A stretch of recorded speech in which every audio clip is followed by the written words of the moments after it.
देहरा विधानसभा हलके की नवनिर्वाचित विधायक कमलेश ठाकुर ने कहा कि विकास को गति देने के लिए विधानसभा हलके की सभी पंचायतों को देहरा विकासखंड के साथ जोड़कर एक छत के नीचे लाया जाएगा। उन्होंने कहा कि वर्तमान में देहरा विधानसभा हलके की पंचायत नगरोटा सूर्या, प्रागपुर व देहरा विकासखंडों में बटी हुई है और यही हाल सड़क, पानी व बिजली से संबंधित विभागों का है। सभी पंचायतों को एक छत के नीचे लाने के लिए शीघ्र ही सरकार अधिसूचना जारी करने जा रही है। कमलेश ठाकुर रविवार को मसरूर पंचायत में आयोजित अभिनंदन समारोह में ग्रामीणों को संबोधित कर रही थी। विधायक बनने के बाद पहली बार मसरूर पहुंचने पर कार्यकर्ताओं ने कमलेश ठाकुर का फूलमालाओं के साथ स्वागत किया। हिमाचल प्लस नगरोटा सूर्या से प्रेम स्वरूप शर्मा की रिपोर्ट।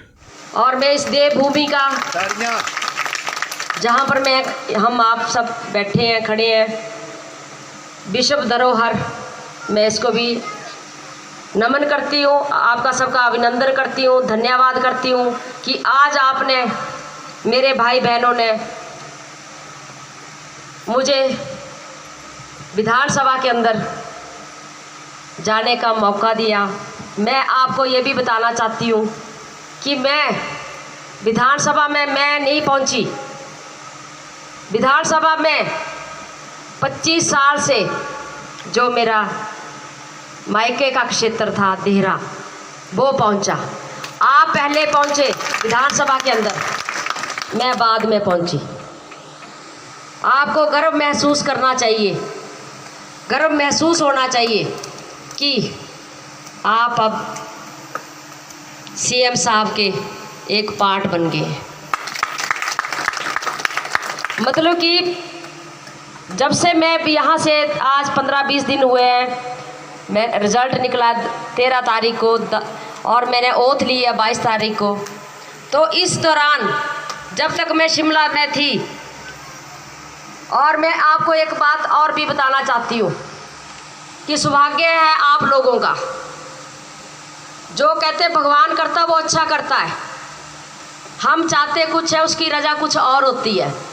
तो मैं आपको बताना चाहती हूँ कि ये जो सब एपिसोड हुआ, जो सरकार को गिराने का षड्यंत्र रचा गया, या जो भी ये जो एपिसोड हुआ, उन्होंने इस्तीफा दिया पूर्व विधायक जी ने, उसमें आपका सौभाग्य छिपा हुआ था। सौभाग्य इसलिए था कि आपने ईमानदारी से अपना वोट देते रहे 25 साल से, और आपके साथ छल होता रहा। आप कुछ सोच के वोट देते थे, यहाँ से प्रतिनिधि चुनकर भेजते थे, और आपके साथ होता कुछ और था। भगवान ने आपका साथ दिया और ये सब कुछ एपिसोड हुआ। और इस एपिसोड का फ़ायदा क्या हुआ कि ये बाई इलेक्शन हुआ, उपचुनाव हुआ इस क्षेत्र का, और एक एक सरकार का व्यक्ति, चुना हुआ व्यक्ति, चाहे हमारे प्रतिनिधि विधायक थे, चाहे यहाँ पर मंत्री थे, या हमारे संगठन के लोग थे, उनको सबको आपके बीच जाने का, घर घर जाने का मौका मिला। और उसके दौरान, चुनाव प्रचार के दौरान, उन्होंने एक एक आपकी समस्या देखी। अब जब मैं शिमला में 10 दिन या 8 दिन जो मैं रही हूँ, मैंने जिसके भी सामने, चाहे हमारे गणमान्य मंत्री जी थे, या हमारे गणमान्य एमएलए साहब थे, या चाहे सीएम साहब थे, सीए साहब है, सबके सामने मैंने देहरा का कोई भी मुद्दा उठाया और सबने सहमति जताई कि इसमें कोई दो राय नहीं है कि देहरा क्षेत्र पिछड़ा हुआ क्षेत्र रह गया हुआ है। सबने सहमति जताई। तो इसमें मैं आपका सौभाग्य और मानूंगी। अगर हमारे वैसे इलेक्शन होते, आम चुनाव होते, तो शायद उनको भी इन परिस्थितियों से ना पता लगता, परिस्थितियों का, कि बाकी क्या स्थिति है। मैंने बात रखनी थी और सबने लाइटली लेनी थी।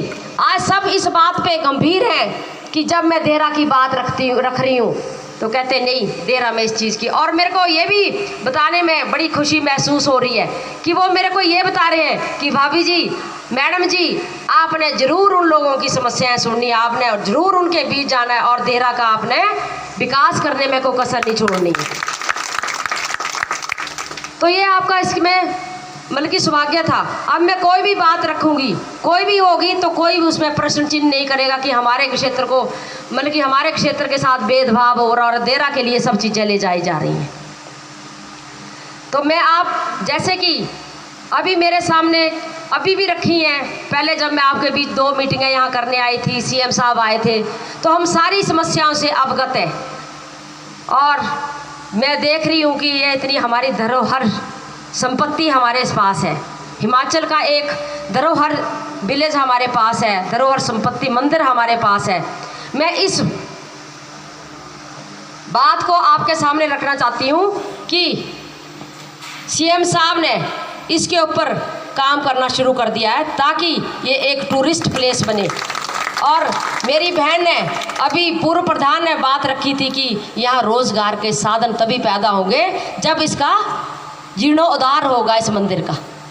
तो मैं आपके साथ बीच में बताना चाहती हूँ कि मैं इस चीज़ के लिए पीछे नहीं हटूँगी और मैं इस 1-2 साल के अंदर यहाँ जो है कायाकल्प जो है बदला जाएगा। जो भी मेरे से कोशिश होगी, जो भी कोशिश होगी, मैं सीएम साहब के सामने भी रखूँगी, डिपार्टमेंट के बीच में भी रखूँगी, और जहाँ भी मेरी कुछ मतलब की कोशिश होगी, मैं अपनी पूरी कोशिश करूँगी कि इस गांव का उद्धार हो। और इसके जो मंदिर है हमारा, इतना पुराना मंदिर है, तो इसका भी मतलब कि भगवान की कृपा से ही होगा, इनकी कृपा से ही होगा।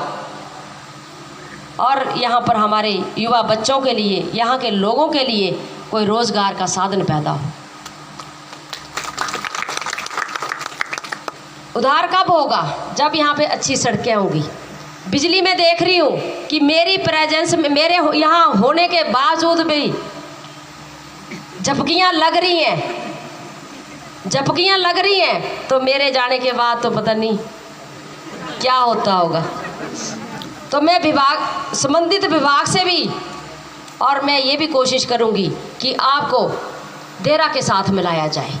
आपके सारे डिपार्टमेंट भले ही दूर हैं, भले आपको देहरा दूर पड़ता है, उसका आपको फ़ायदा ये होगा कि वो सारे मेरे अधीन होगा, मतलब कि मेरे पास होगा। तो मैं एक जगह से, अब मैं यहाँ पर आई तो मेरे को किसी ने बताया कि जी यहाँ के जो SDO है, ये जो डिवीज़न है, ये जो है ये गांव है,